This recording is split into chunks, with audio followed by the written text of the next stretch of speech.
So 3, 2. Wait. Oh, No. not ready. Now we've been talking. I need to fill up my coffee. Okay. Hello, everyone. Nubkeks here. Welcome back to Nub Raids. We're in the Hydra screen, and we are joined today by none other than Deadwood Jedi. Deadwood, how are you doing, man? I'm doing great, brother. I appreciate being here. Definitely nice to be chatting with you again. Yes. On the channel. Yeah. Yeah. So of course, you guys, we've probably been seeing a lot of us the last week, with the Clover draft and all of that going on. And what I wanted to do, Skullcrusher was certainly an integral part of a really amazing run from Deadwood. Probably the most exciting finish to a clan boss run that I've ever seen in that one. Oh my god. But Skullcrusher, the only epic champion in the game, one of only 3 champions in the game with counterattack in his kit. And it's one of those big questions, right? In terms of Hydra, we know this is great for clan boss. How good is it for Hydra, and what do we have to do to make it work?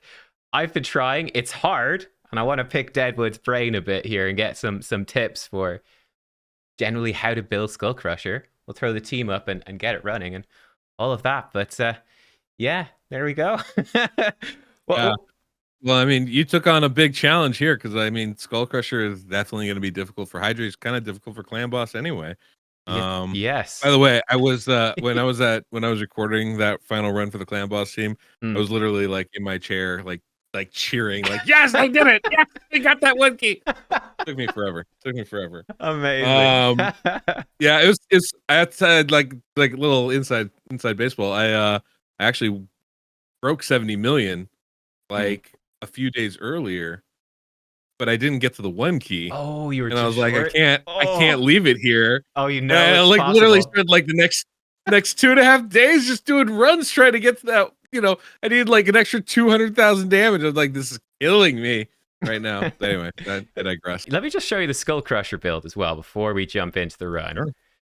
Because I tried to emulate your builds as closely as I could. I didn't get it quite right, and I've run out of silver, so I haven't been able to quite roll stuff up. But I was trying him in Guardian, which was what you used in Clover.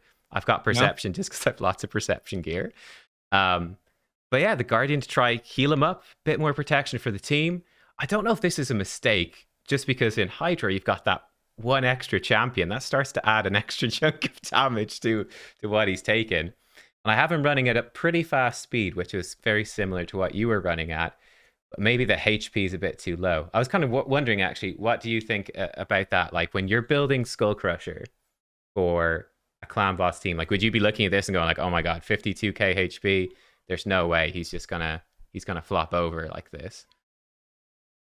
Typically when I'm building a Skullcrusher, any kind of ally protection champion, I build them all the same, right? I'm like, let me stack defense, let me stack HP. Yeah. But Skullcrusher is a defensive based champion, as opposed to somebody like, let's say, like Taragi, HP based champion. So with Taragi, the more HP we build, the better. Like I think a real quick and dirty way to look at it is he's protecting everybody else, so he needs to have twice as much HP as them. Yeah. They should Okay. survive the same thing, right? Like that's a quick and dirty. It doesn't really like fully encompass everything, but like that's sort of one way to look at it. With a defensive based champion, I'm always trying to get to that 4,000 mark on defense. That's going to ensure that they hit decently hard. It's going to mitigate most of the damage that they take, even without an increased defense buff, right? And then I'm looking to stack as much HP as I can. So for somebody like Skullcrusher, I mean, 50k is pretty low. Yeah. I mean, honestly, like, especially if you're sharing that damage from everybody else, that's a real small number, right? Like, and we also have to remember this isn't clan boss. This isn't like Demon Lord clan boss, where that ally protection damage is really lowered based off of the Gathering Fury, ability, right? Because like for the Demon Lord, the initial damage you take on turn 1, same damage you take on turn 50. The difference is that Gathering Fury, which is going to ramp up the damage. It's like a multiplier put on top of it. But when you're ally protecting, when you're sharing that damage, the damage Skullcrusher take is based off of that damage on turn 1, not on turn 50. So while everybody else is taking 100,000, Skullcrusher is actually sharing damage from only 1,000, right? So he's taking 500 of that initial 1,000. and then that 500 is gathering Furied up to whatever would be, right? 50,000 or however much damage the clan boss is doing at that point. And then Skullcrusher himself is taking the full 100k, just like on the normal attack he's taking. So for me, with Hydra though, that damage isn't being dropped. That's so true. he needs considerably more HP. So I would really be aiming for at least 60k. Probably be aiming closer to 80k, honestly. And still trying to get that 4,000 defense. Now, these are attainable numbers, right? Yeah. I'll throw the like, run on in the background here. Sure. I did this in my clan boss team with him going about 250 speed, right? So it's still attainable. It's just going to be a little bit. It's not the easiest thing in the world. One of the things I did notice though, I mean, one, your gear wasn't all the way rolled up, so I'm sure there's plenty of room to improve that, right? A little bit more, but hey, that 15 to 16 is a big jump, right? You get a lot of stuff out of that, so that could be pretty significant. But what I was gonna say is that, well, one of the things I would probably not put on him is that perception gear. You know, he has a debuff on his A1 heal reduction that does nothing for you. So you're getting literally nothing out of it. There's one thing we do get. It is an extra debuff to help Oboro's A1. So it's not 100% useless, but yeah, as you said. Okay, that's legit. Hey, no, that's legit. That's legit. I'm with that. Yeah, I hadn't thought about that, but you're not wrong. You're not wrong at all. But I'm okay with that. Certainly one question I was interested in, obviously, if we jump over to deadwithjedi.com, there's so many different specific tunes for Skullcrusher. And you often need to be running him at a really specific speed. Guys, if you haven't checked out, obviously, deadwithjedi.com for all that clan boss info, where have you been? But what would you say would be the most, because that's probably one of the most limiting things for me with this run. And I don't know if he needs to be the 250 speed. I was just like, let me try recreate the Guardian Deadwood build and see how it would work here.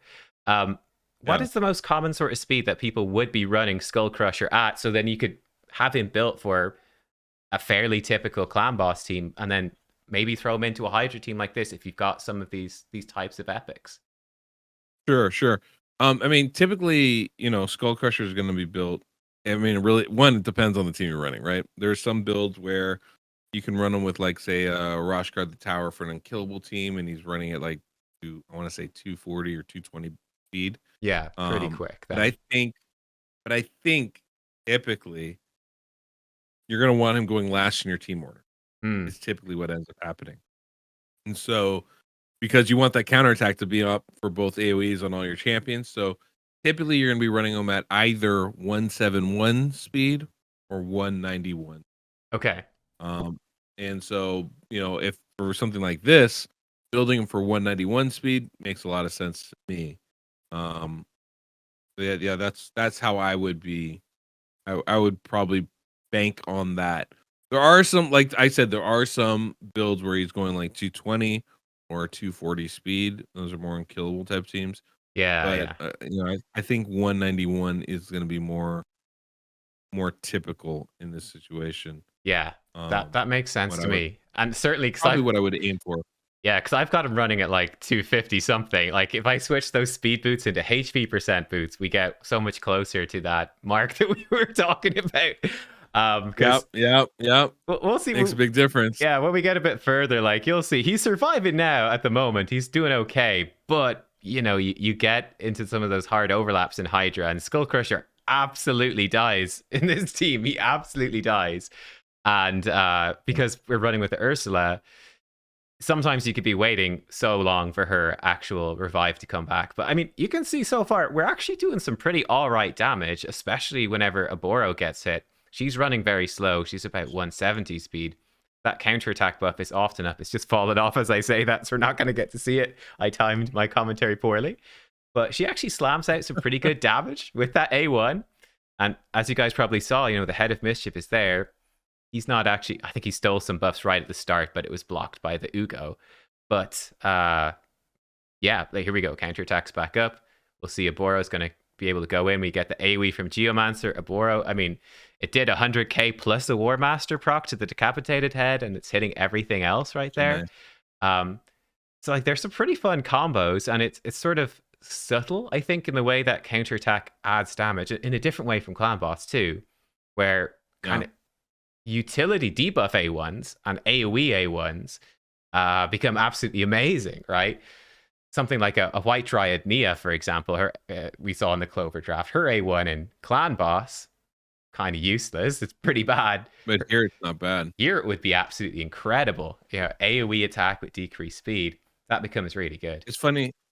I was thinking, honestly, like White Dryad Nia would be a great addition for this team here. Yeah, I don't have her, unfortunately. That's the bummer. She'd be so good, though, right? So good. Yeah, it really would. I mean, one of the biggest things with somebody like Skullcrusher, which you're finding out, the hardest thing to do is heal him.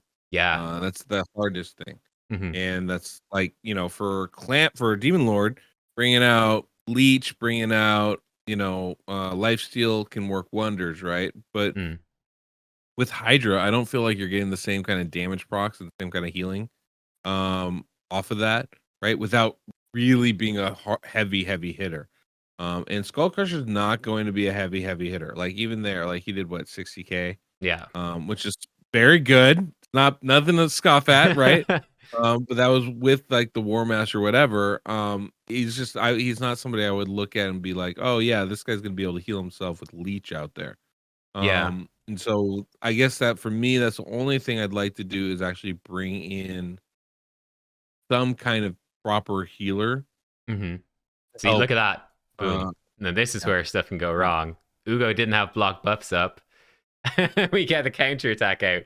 So I had to actually turn it off auto. This is not going to be an auto-friendly team and try to rescue this. But it's a really good point, actually. I think one champion you could bring in, for example, instead of an Ursala the Mourner, a Godseeker and Eerie can be really strong, who puts out good healing, extends all your buffs as well, so you get more full coverage of that counterattack.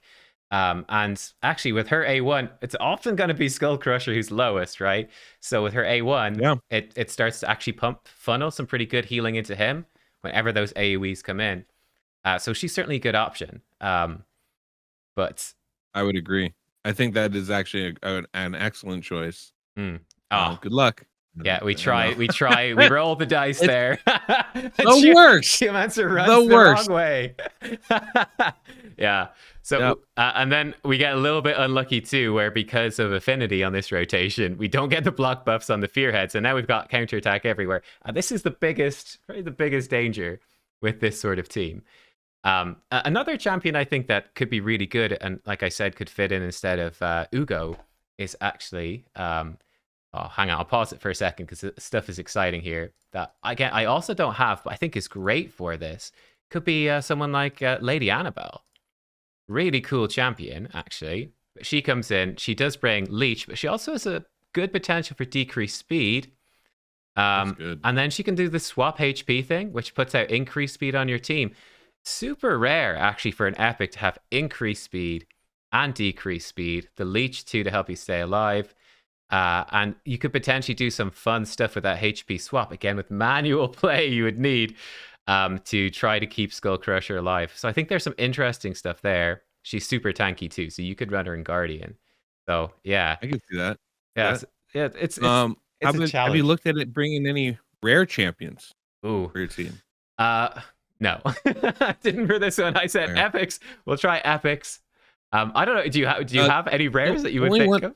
Well, there's one that actually kind of jumped out to me, just kind of factoring in that you have Skullcrusher on the team. And it's not like it's not somebody I'm like would say like, oh, definitely bring in, but just the fact that it could be an interesting alternative specifically for Uugo actually is Abyssal, because he does have that block buffs ability on his A1 skill. Oh, that's really cool. An AoE ability. And then on top of that, he brings shield, he brings some solid buffs for you and a little bit of healing. So like I don't know if but it definitely brings a little bit of healing, and that's a really cool I didn't actually think about that, but yeah, you're dead right. AoE A1. That's basically like Krisk's decreased speed. right, on his ability. So, but you get a nice heal and you get those nice buffs too, increased defense, increased attack, even the small versions. I like it. That's a really good idea. That needs Yeah. to go in the next iteration of this team. I like that. I like Well, I mean, that I a figure lot. because you got Oboro bringing that decreased defense, so Yeah. that just gives you like another thing that could be pretty decent for you. Yeah, I like it. The hard part, I used to run a counterattack team for Hydra with Martyr. The hard part is once champions start getting eaten, Yeah. having a proper target so that the buffs don't get stolen. The 3% chance that the buffs will get stolen anyway. There And is. then obviously, with the ally protection champions, keeping everybody alive is tough enough. Yeah. But there is some success you can find there. Mhm. Especially if you can have champions that hit hard on their A1's ability and bring debuffs.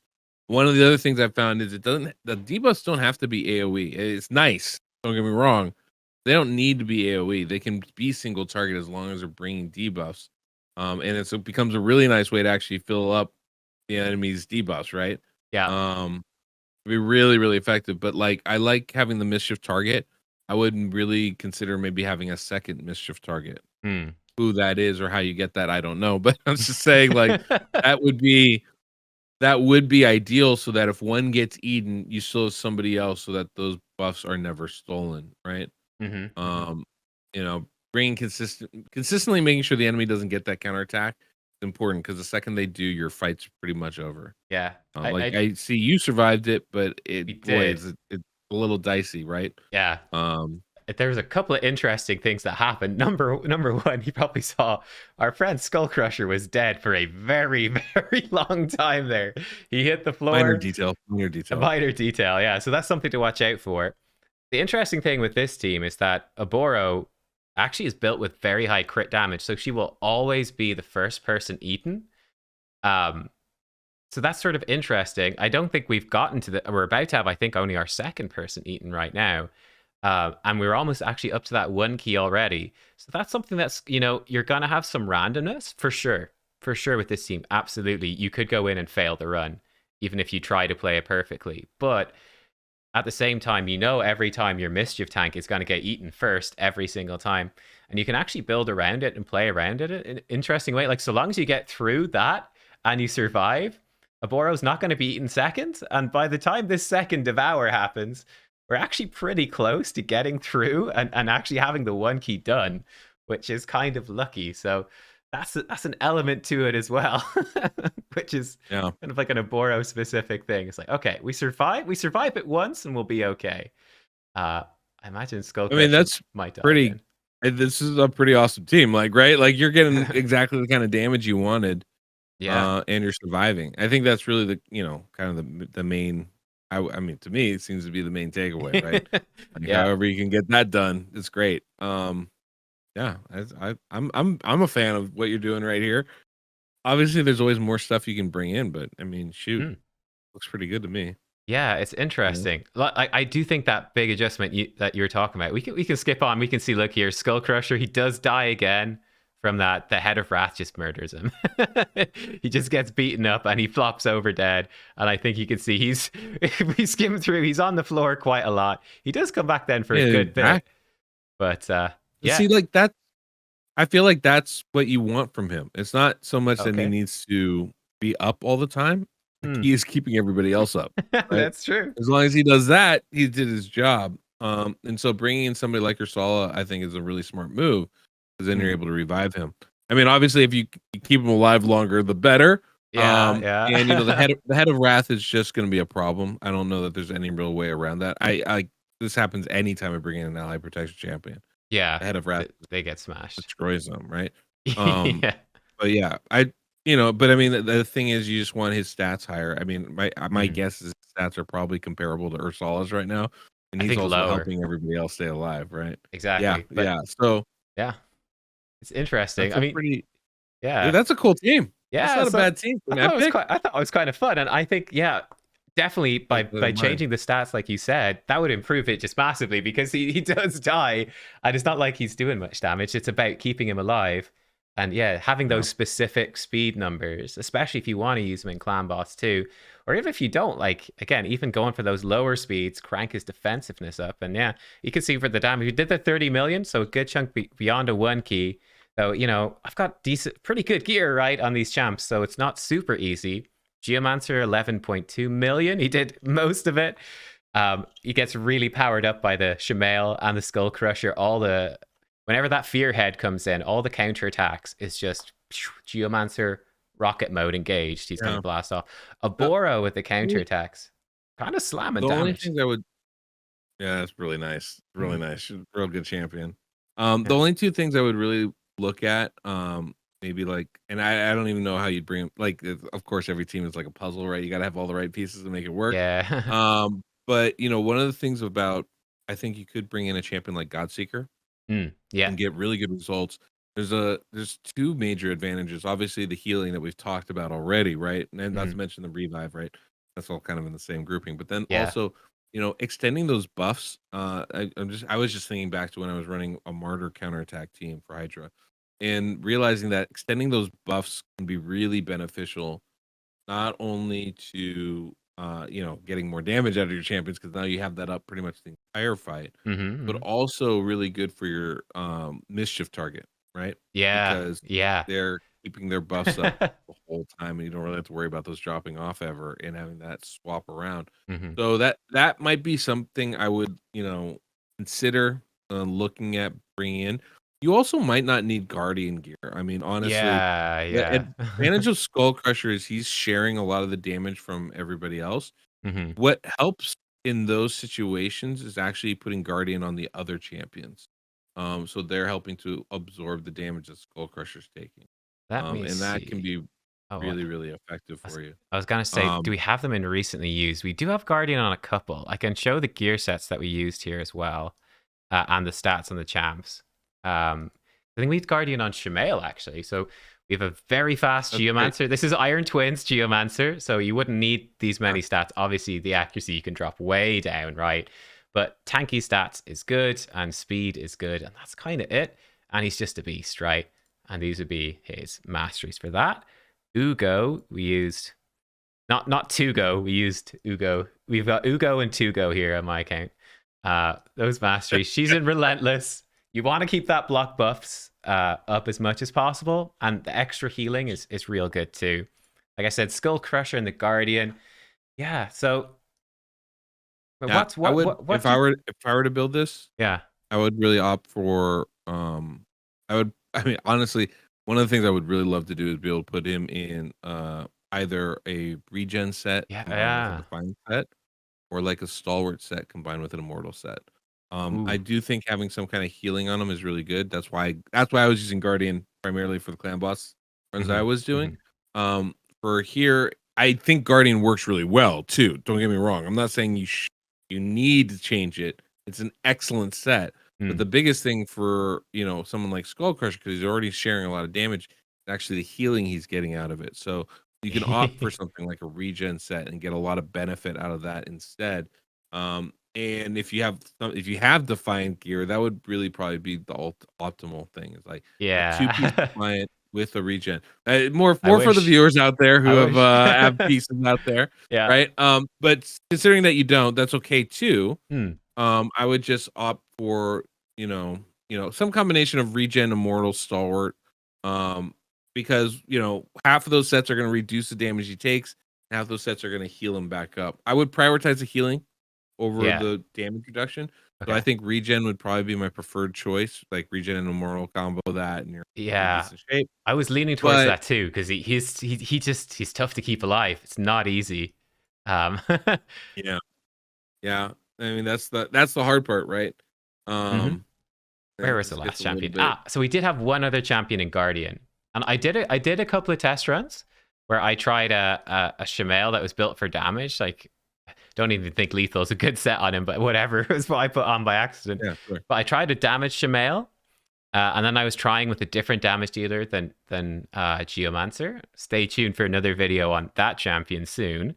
Um, And what I found with that team was that Skullcrusher, while he died a couple of times, very much so in that run, he was hella dying in the previous run. So I did find that having another champ or two in Guardian, having the passive from Geo reducing the damage, that stuff, while it sounds really small, like you said, that adds up. It reduces the damage that's coming in, which is a ton with ally protection and just Skullcrusher just being smacked in general. And that stuff, yeah, it actually made a really, really big difference. If you thought survivability was a bit questionable there, you should have seen the first attempt I did, where I was like, okay, instantly dead. Never mind.